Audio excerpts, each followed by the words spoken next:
नमस्कार मित्रों, स्वागत है आपका एक बार फिर आपके अपने YouTube चैनल अथर्व एकेडमी में। दोस्तों, ये हमारी एमपीपीएससी प्रीलिम्स 2023 के लिए स्पेशल मैराथन सीरीज की 11वीं क्लास है, जिसके अंतर्गत हम देखेंगे प्राचीन भारतीय इतिहास के अंतर्गत प्राग ऐतिहासिक काल से संबंधित कुछ काफी महत्वपूर्ण प्रश्नों को। इसके पहले वाली वीडियो में भी प्राग ऐतिहासिक काल से संबंधित कुछ प्रश्नों को मैंने डिस्कस किया है। अगर आपने वीडियो नंबर 10 नहीं देखी है तो चैनल की प्लेलिस्ट में जाकर एक बार उस वीडियो को भी जरूर देखिएगा। आइए तो शुरू करते हैं आज की हमारी क्लास। पहला प्रश्न है, निम्नलिखित में से किस मध्य पाषाणिक स्थल से हड्डी के बने हुए आभूषण प्राप्त हुए हैं? तो याद रखिएगा, इसका सही जवाब होगा बागौर से। मध्य पाषाणिक स्थल से हड्डी के बने हुए आभूषण प्राप्त हुए हैं। अगला प्रश्न है, निम्नलिखित में से कौन सा स्थान प्राग ऐतिहासिक चित्रकला के लिए प्रसिद्ध है? तो आप सभी जानते होंगे, मध्य प्रदेश में मौजूद भीमबेटका की गुफाएं प्राग ऐतिहासिक चित्रकला के लिए मशहूर है। अगला प्रश्न है, सराय नाहर राय और महदहा कहां से संबंधित है? याद रखिएगा, इन दोनों का नाम काफी महत्वपूर्ण है, सराय नाहर राय और महदहा। ऑप्शन दिए गए हैं, विंध्य क्षेत्र की मध्य पाषाण संस्कृति से, विंध्य क्षेत्र की नवपाषाण संस्कृति से, गंगा घाटी की मध्य पाषाण संस्कृति से, या गंगा घाटी की नवपाषाण संस्कृति से। तो याद रखिएगा, इसका सही जवाब होता है गंगा घाटी की मध्य पाषाण संस्कृति से संबंधित है सराय नाहर राय एवं महदहा। अगला प्रश्न है, भारत के किस शिलाश्रय से सर्वाधिक चित्र प्राप्त हुए हैं? तो याद रखिएगा, इसका सही जवाब होगा भीमबेटका की गुफाओं से सर्वाधिक प्राग ऐतिहासिक चित्र प्राप्त हुए हैं। अगला प्रश्न है, निम्नलिखित में से किस शिलाश्रय से मानव समाधान के प्रमाण मिलते हैं? इसका सही जवाब होगा लेखानिया से या लेखनिया से मानव समाधान के प्रमाण मिलते हैं। अगला प्रश्न है, निम्नलिखित पर विचार कीजिए, निम्नलिखित में से किस स्थान पर प्राग ऐतिहासिक काल के शैल चित्रों की सबसे बड़ी मेखला खोजी गई है? ऑप्शन दिए हैं, भाजा, भीमबेटका, जौरा एवं अजंता। तो इसका सही जवाब होगा भीमबेटका एवं जौरा, यानी कि ऑप्शन नंबर 30 इसका सही जवाब होगा, 2 और 3। अगला प्रश्न है, पुरातात्विक प्रमाण के आधार पर किस काल के बारे में कहा जा सकता है कि लोग मृतकों के अंत्येष्टि संस्कार से पहली बार परिचित हुए थे? इसका सही जवाब होगा मध्य पाषाण काल में लोग मृतकों की अंत्येष्टि से पहली बार परिचित हुए थे। अगला प्रश्न है, पाषाण युगीन लोगों ने सबसे पहले किसे पालतू बनाया था? तो याद रखिएगा, सबसे पहले कुत्ते को पालतू बनाया गया था, तो ऑप्शन नंबर 20 का सही जवाब होगा। अगला प्रश्न है, भारत में मानव अस्थि पंजर या कंकाल, जिसे ह्यूमन स्केलेटन कहा जाता है, के प्रमाण किस काल से मिलने शुरू हो जाते हैं? तो याद रखिएगा, मध्य पाषाण काल से ह्यूमन स्केलेटन या मानव अस्थि पंजर के प्रमाण मिलने शुरू हो जाते हैं। अगला प्रश्न है, किस प्रदेश में मध्य पाषाणिक पुरास्थलों की टेरी स्थल या टेरी साइट कहा जाता है? तो याद रखिएगा, इसका सही जवाब होगा तमिलनाडु राज्य में मिले मध्य पाषाणिक पुरास्थलों को टेरी साइट कहा जाता है। अगला प्रश्न है, निम्नलिखित पर विचार कीजिए, नवपाषाण कालीन मानव जीवन की विशेषताएं थी।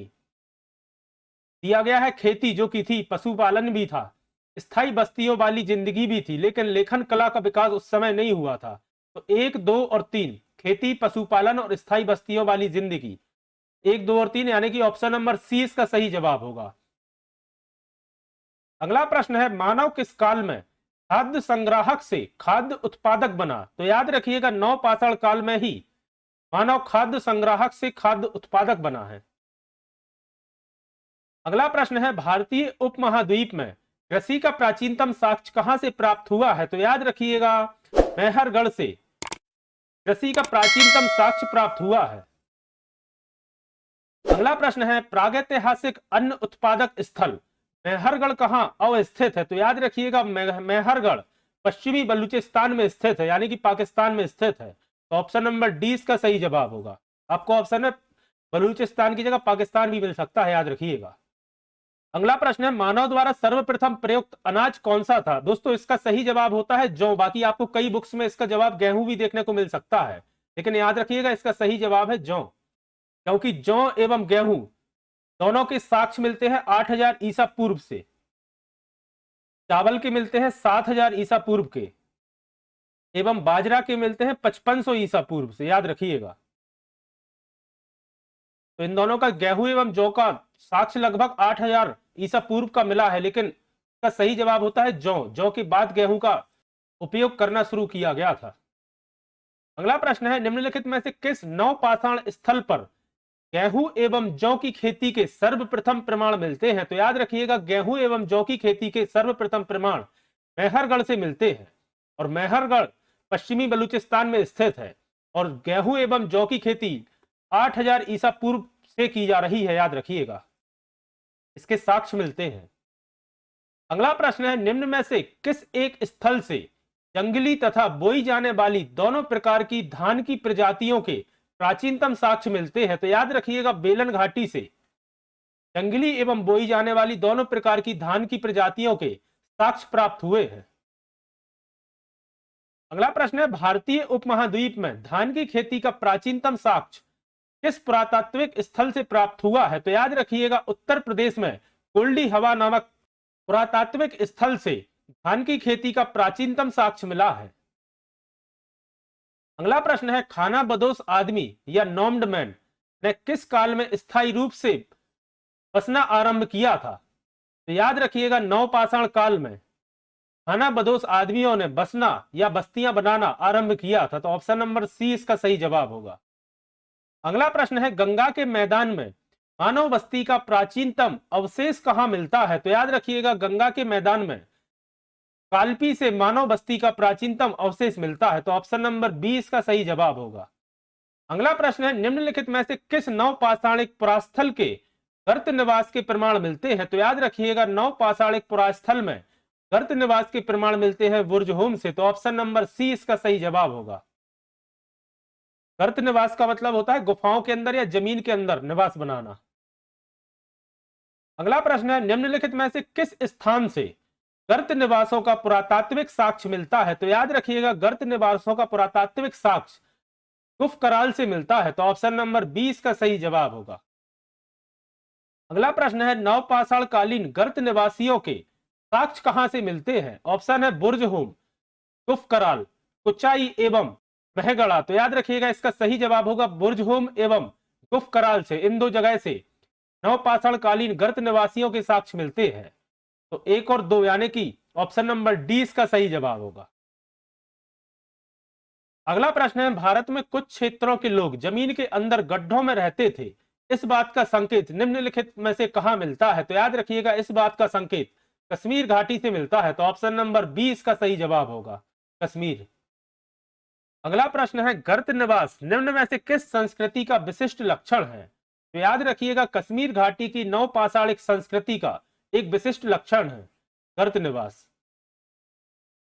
अगला प्रश्न है, दक्कन के राख के टीले क्या प्रदर्शित करते हैं? तो याद रखिएगा, दक्कन के राख के टीले नवपाषाण युग में मवेशी रखने वालों की बस्ती के अवशेष प्रदर्शित करते हैं। तो ऑप्शन नंबर सी इसका सही जवाब होगा।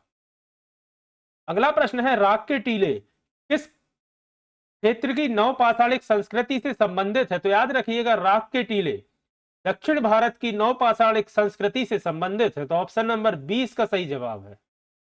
अगला प्रश्न है, चक्के का आविष्कार, चक्के या कई जगह आपको चक्के भी देखने को मिल सकता है, चक्के का आविष्कार जो कि मानव की तकनीकी प्रगति का एक महत्वपूर्ण आविष्कार माना जाता है, किस काल में हुआ था? तो याद रखिएगा, चक्के या चक्के का आविष्कार नवपाषाण काल में किया गया था। तो ऑप्शन नंबर सी इसका सही जवाब होगा। अगला प्रश्न है, मानव समाधानों में कुत्ते दफनाने के साक्ष्य कहां से मिलते हैं? तो याद रखिएगा, इसका सही जवाब होगा बुर्जहोम में मानव समाधानों में कुत्ते दफनाने के साक्ष्य प्राप्त हुए हैं। अगला प्रश्न है, मानव समाधानों में बकरी दफनाने के साक्ष्य कहां से मिलते हैं? तो याद रखिएगा, मानव समाधानों में बकरी दफनाने के साक्ष्य मेहरगढ़ से प्राप्त होते हैं। तो ऑप्शन नंबर डी इसका सही जवाब होगा। बुर्जहोम से याद रखिएगा कुत्तों के साक्ष्य मिलते हैं और मेहरगढ़ से बकरी के। अगला प्रश्न है, निम्नलिखित कथन पर विचार कीजिए। प्राग ऐतिहासिक भारत के संदर्भ में अधिकतर कृषि स्थलों से नवपाषाण कालीन उपकरण ही प्राप्त हुए हैं। स्थायी कृषि गतिविधियों के लिए आवश्यक था कि विभिन्न प्रकार के सूक्ष्म अश्वोपकरणों का विकास तथा उपयोग हो। इसका सही जवाब होगा कथन ए, इसका सही जवाब है। तो ऑप्शन नंबर सी इसका सही जवाब होगा। ए सही है परंतु आर गलत है। अगला प्रश्न है, निम्नलिखित में से कौन सा प्रागैतिहासिक स्थल बिहार में स्थित नहीं है? तो याद रखिएगा, चिरांद चेचर, कुतुबपुर, उत्तराहीड़, यह तीनों बिहार में स्थित है, लेकिन बरूहीड़ बिहार में स्थित नहीं है, तो ऑप्शन नंबर डी इसका सही जवाब होगा। अगला प्रश्न है, सूची 1 को सूची 2 के साथ सम्मिलित कीजिए तथा नीचे गए कूट की सहायता से सही उत्तर का चयन कीजिए। सूची 1 में दिया है नवपाषाणिक स्थलों की सूची और सूची 2 में दिया है राज्यों का नाम। सबसे पहले दिया है पांडु राजार, तो याद रखिएगा पांडु राजार पश्चिम बंगाल में स्थित है, कुचाई है उड़ीसा में स्थित, दाउली हेडिंग है असम में स्थित एवं पायनथोर लांगतीन मेघालय में स्थित है, यानी कि 1 2 3 4 इसका सही जवाब होगा। इनको एक बार फिर से देखिएगा, पांडु राजार है पश्चिम बंगाल में, कुचाई है उड़ीसा में, दाउली हेडिंग है असम में और पायनथोर लांगतीन मेघालय में स्थित है। अगला प्रश्न है, सूची 1 को सूची 2 के साथ सम्मिलित कीजिए तथा नीचे गए कूट की सहायता से सही उत्तर को चुनिए। सूची 1 में दिया है नवपाषाणिक स्थल का नाम और सूची 2 में दिया है राज्य। लगभग सेम क्वेश्चन है, बाकी स्थलों के नाम चेंज हो गए हैं। और याद रखिएगा यह काफी महत्वपूर्ण है, कोल्डी हवा उत्तर प्रदेश में स्थित है, उत्तनूर आंध्र प्रदेश में स्थित है, हल्लूर कर्नाटक में स्थित है और पय्यमपल्ली तमिलनाडु में स्थित है। दोस्तों यह चारों काफी महत्वपूर्ण है, याद रखिएगा। कोल्डी हवा उत्तर प्रदेश, उत्तनूर आंध्र प्रदेश, हल्लूर कर्नाटक एवं पय्यमपल्ली तमिलनाडु में स्थित है, तो ऑप्शन नंबर ए इसका सही जवाब होगा। 1 2 3 4। अगला प्रश्न है, निम्नलिखित में से किसको चालकोलिथिक कहा जाता है? ऑप्शन है पुरापाषाण युग को, नवपाषाण युग को, ताम्रपाषाण युग को या लोह युग को। तो याद रखिएगा ताम्रपाषाण युग को चालकोलिथिक कहा जाता है या चालकोलिथिक युग कहा जाता है, तो ऑप्शन नंबर सी इसका सही जवाब होगा, ताम्रपाषाण युग। अगला प्रश्न है, जिस युग में मनुष्य ताम्र और पाषाण उपकरणों का प्रयोग करता था उसे किस नाम से जाना जाता है? तो याद रखिएगा मेसोलिथिक एज को मध्य पाषाण युग के नाम से जाना जाता है, नियोलिथिक एज को नवपाषाण युग के नाम से जाना जाता है एवं चालकोलिथिक एज को ताम्र पाषाण युग के नाम से जाना जाता है, जिस युग में ताम्र एवं पाषाण के उपकरणों का प्रयोग किया जाता था। अगला प्रश्न है, मानव द्वारा सर्वप्रथम प्रयुक्त धातु कौन सी थी? तो आप सभी जानते हैं मानव द्वारा सर्वप्रथम प्रयुक्त धातु थी तांबा, तो ऑप्शन नंबर सी इसका सही जवाब होगा।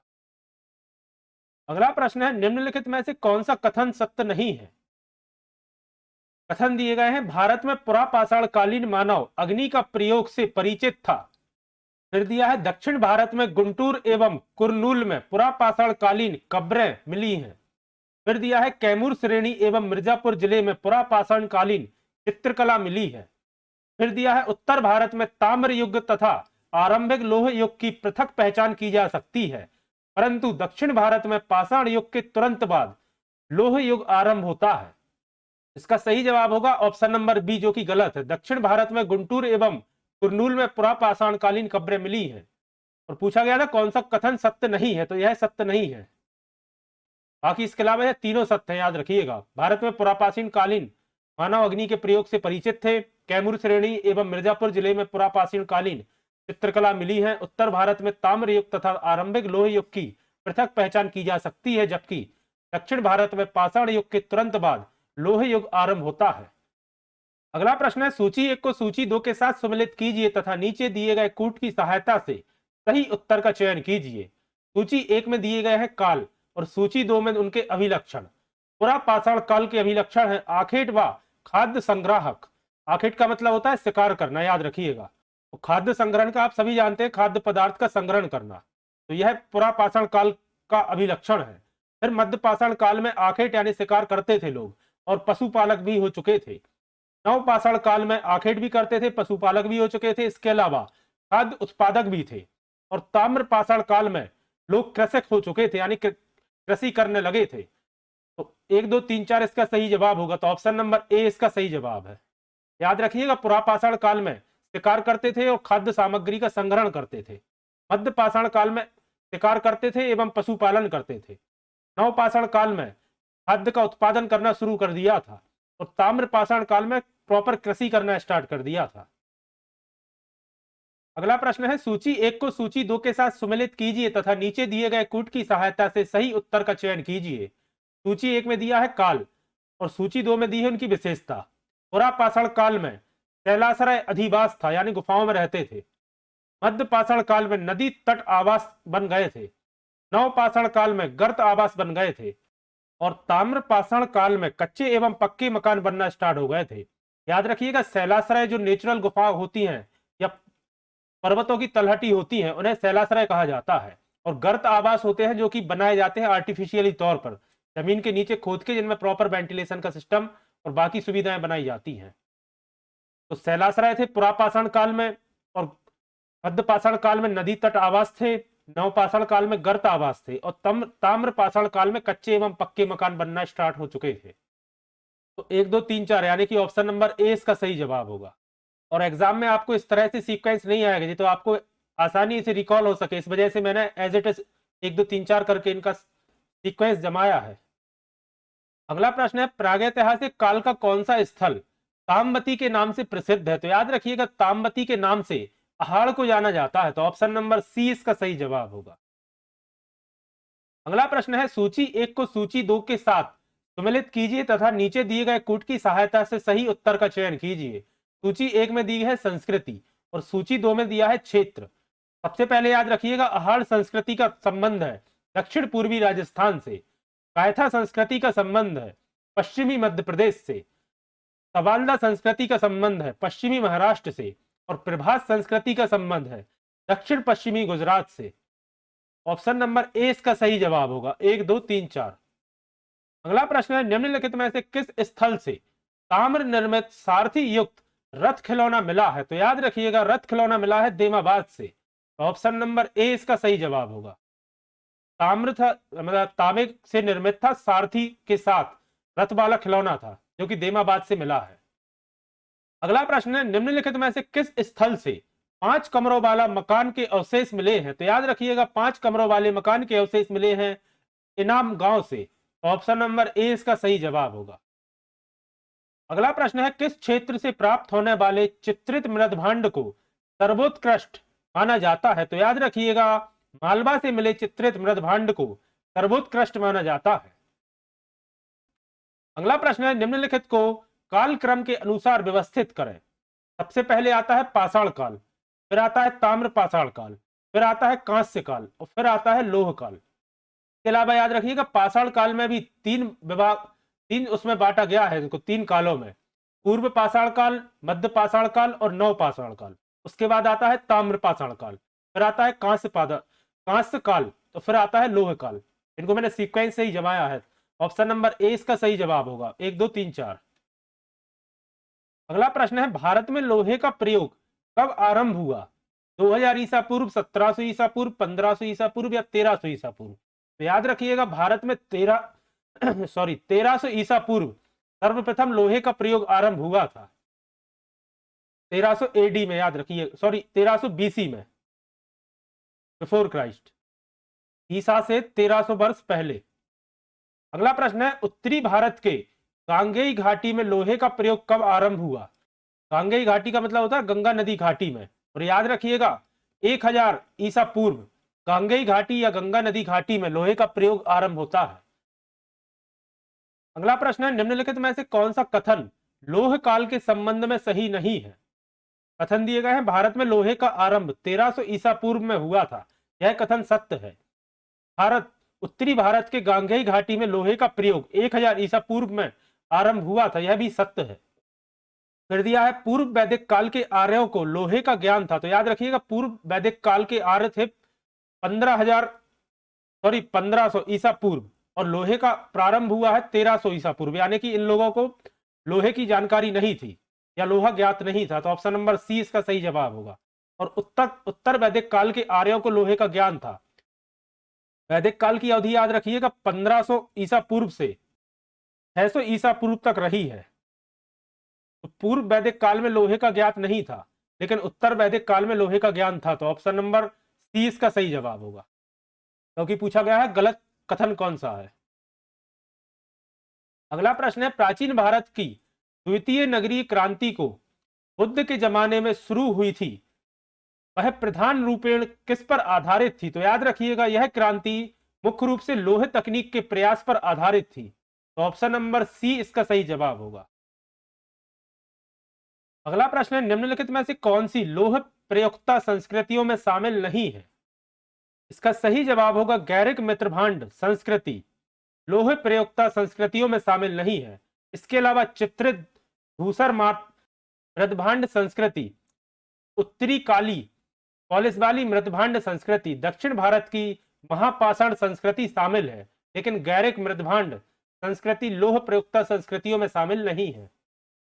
अगला प्रश्न है, महापाषाण संस्कृति में हमें दक्षिण भारत के उस युग से परिचित कराती है जब महापाषाण काल में उपयोग में लिए जाते थे। ऑप्शन दिए गए हैं पत्थर के बने अस्त्र, पत्थर के बने औजार एवं उपकरण। याद रखिएगा, महापाषाण संस्कृति दक्षिण भारत के बारे में बात की जा रही है। बड़े पत्थर से घेरी गई समाधियां एवं कब्रें, पत्थर से बनी हुई दैनिक उपयोग की सामग्री। तो याद रखिएगा, इसका सही जवाब होगा बड़े पत्थर से घेरी गई समाधियां एवं कब्रें दक्षिण भारत के महापाषाण युग से परिचित कराती हैं। अगला प्रश्न है, दक्षिण भारत की बृहत पाषाण समाधियां संबंधित है। तो याद रखिएगा, दक्षिण भारत की बृहत पाषाण समाधियां ताम्र पाषाण काल से संबंधित है। तो ऑप्शन नंबर सी इसका सही जवाब होगा। और एक चीज और याद रखिएगा, पाषाण का मतलब होता है पत्थर। अगला प्रश्न है, सूची 1 को सूची 2 के साथ सुमेलित कीजिए तथा नीचे दिए गए कूट की सहायता से सही उत्तर का चयन कीजिए। सूची 1 में दिया है महापाषाणिक पुरास्थल और सूची 2 में दिए गए हैं राज्य। तो याद रखिएगा, पलवाय है आंध्र प्रदेश में स्थित, एक लेहल है कर्नाटक में स्थित, पोरकालम है केरल में स्थित एवं सेंगू नरम है तमिलनाडु में स्थित, सेंगू नरम। तो ऑप्शन नंबर ए इसका सही जवाब होगा, 1 2 3 4। अगला प्रश्न है, सूची 1 को सूची 2 के साथ सुमेलित कीजिए तथा नीचे दिए गए कूट की सहायता से सही उत्तर का चयन कीजिए। सूची 1 में दिया गया है स्थान का नाम और सूची 2 में दिए गए हैं संबंधित संस्कृति। और यह काफी महत्वपूर्ण है, याद रखिएगा। सोहन का संबंध है पुरापाषाण संस्कृति से, बुर्ज होम का संबंध है नवपाषाण संस्कृति से, रंगपुर का संबंध है ताम्रपाषाण संस्कृति से और आदित्य नल्लूर का संबंध है महापाषाण संस्कृति। 1 2 3 4 ऑप्शन नंबर ए इसका सही जवाब होगा। अगला प्रश्न है, ताम्र भंडार संस्कृति निम्नलिखित मृदभांड प्रारूपों में से किससे संबंधित है? तो याद रखिएगा, यह संबंधित है गेरु चित्रित मृदभांड संस्कृति से। तो ऑप्शन नंबर ए इसका सही जवाब होगा। अगला प्रश्न है, नीचे दिए गए शिल्पों में से कौन भारत के प्रागैतिहासिक काल के लिए स्रोत सामग्री के रूप में उपयोगी है? तो याद रखिएगा, जीवाश्म भी होते हैं, कुल्हाड़ी भी, मृतभांड भी और अस्थि अवशेष भी। तो 1 2 3 4 ऑप्शन नंबर डी इसका सही जवाब होगा। यूपीएससी 2003 में पूछा गया था यह प्रश्न। याद रखिएगा, जीवाश्म, कुल्हाड़ी, मृदभांड एवं अस्थि यह सभी प्रागैतिहासिक काल के लिए स्रोत सामग्री के रूप में उपयोगी होते हैं। अगला प्रश्न है, भारत में प्राचीनतम चूल्हे का पुरातात्विक अवशेष कहां से मिला है? तो याद रखिएगा, यह मिला है बिलासुरगम से, प्राचीनतम चूल्हे का पुरातात्विक अवशेष। अगला प्रश्न है, निम्नलिखित में से किस स्थल से मध्य पाषाण काल में पशुपालन के प्रमाण मिलते हैं? ऑप्शन दिए गए हैं औदे, बोरी, बागोर या लखनिया। तो याद रखिएगा, बागौर से मध्य पाषाण काल के पशुपालन के अवशेष या प्रमाण मिलते हैं। अगला प्रश्न है, भारत में निम्नलिखित में से किस नवपाषाणिक स्थल को सर्वप्रथम सूचित किया गया था? इसका सही जवाब होगा लिंग सुगूर को भारत में सर्वप्रथम सूचित किया गया था और यह एक नवपाषाणिक स्थल है। अगला प्रश्न है, मानव के क्रमिक विकासवाद के सिद्धांत को पहली बार किसने वैज्ञानिक ढंग से प्रतिपादित किया था? ऑप्शन है हेरोडोट्स, हीगेल, मार्क्स या डार्विन। तो इसका सही जवाब होगा डार्विन। और याद रखिएगा, इन सभी के बारे में एवं इनके अलावा कुछ अन्य इतिहासकार एवं पुरातत्व विशेषज्ञों के बारे में अपन ने अपनी हिस्ट्री की पहली क्लास में डिस्कस किया था, जो शायद लेक्चर नंबर 9 या 10 में आपको मिल जाएगी। तो एक बार उन्हें भी जाकर आप जरूर देखिएगा। हिस्ट्री के सामान्य परिचय से भी प्रश्न देखने को आपके एग्जाम में मिल सकता है। अगला प्रश्न है, चार्ल्स डार्विन कौन थे? ऑप्शन दिया गया है एक इतिहासकार, एक समाजशास्त्री, एक कलाकार या एक जीव वैज्ञानिक। तो याद रखिएगा, चार्ल्स डार्विन एक जीव वैज्ञानिक थे।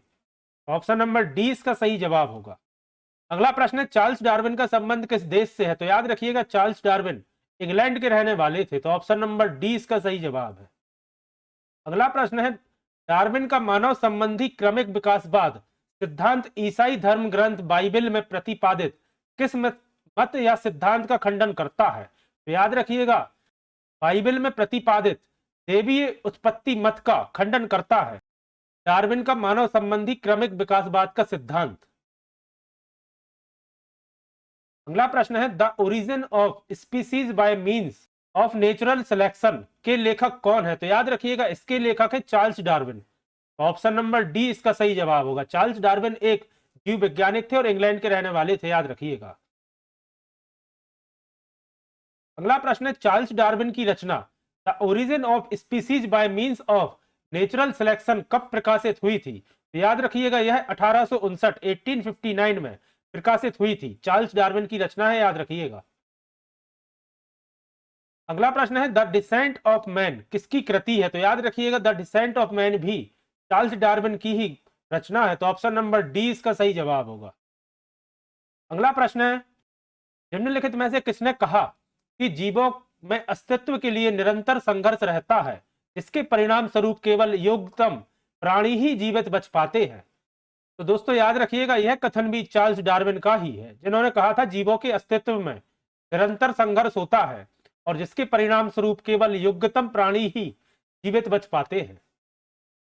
अगला प्रश्न है पुरातत्वविद बेंजामिन फ्रैंकलिन ने मानव को किस रूप में परिभाषित किया है? तो याद रखिएगा बेंजामिन फ्रैंकलिन ने मानव को औजार बनाने वाले प्राणी के रूप में परिभाषित किया है। तो ऑप्शन नंबर डी इसका सही जवाब होगा। अगला प्रश्न है ऑस्ट्रेलोपिथेकस कहां से प्राप्त हुआ? तो याद रखिएगा ऑस्ट्रेलोपिथेकस इंसानों की तरह दिखने वाले बंदर टाइप के प्राणी थे जो लगभग 40 से 20 लाख साल पहले तक पाए जाते थे। याद रखिएगा बंदरों तरह दिखते थे लेकिन इंसानों टाइप के प्राणी थे, तो 40 से 20 लाख साल पहले पाए जाते थे और दक्षिणी गोलार्ध से प्राप्त हुए हैं इनके अवशेष या इनके जीवाश्म। अगला प्रश्न है ऑस्ट्रेलोपिथेकस का शाब्दिक अर्थ क्या है? तो याद रखिएगा इसका शाब्दिक अर्थ होता है दक्षिणी मानव सम प्राणी। अगला प्रश्न है पिथेकैंथ्रोपस का शाब्दिक अर्थ क्या है? तो याद रखिएगा पिथेकैंथ्रोपस का शाब्दिक अर्थ होता है सीधा चलने वाला कपी मानव, या कह सकते हैं दो पैर पे चलने वाले पहले जो बंदर या मानव। तो दोस्तों ये थी हमारी आज की क्लास। आशा करता हूं आज की क्लास आपके लिए पसंद आई होगी। अगर आपने इसके पहले की क्लासेस नहीं देखी हैं तो चैनल की प्लेलिस्ट में जाकर एक बार उन क्लासेस को भी आप जरूर देखिएगा। अगर आज की क्लास आपको पसंद आई है तो वीडियो को लाइक करें, कमेंट करें, और अगर आपने अभी तक अथर्व एकेडमी चैनल को सब्सक्राइब नहीं किया है तो चैनल को सब्सक्राइब करें एवं ज्यादा से ज्यादा लोगों तक शेयर करें। जल्दी ही फिर हाजिर होता हूं अपने अगले टॉपिक की क्लास के साथ। धन्यवाद दोस्तों।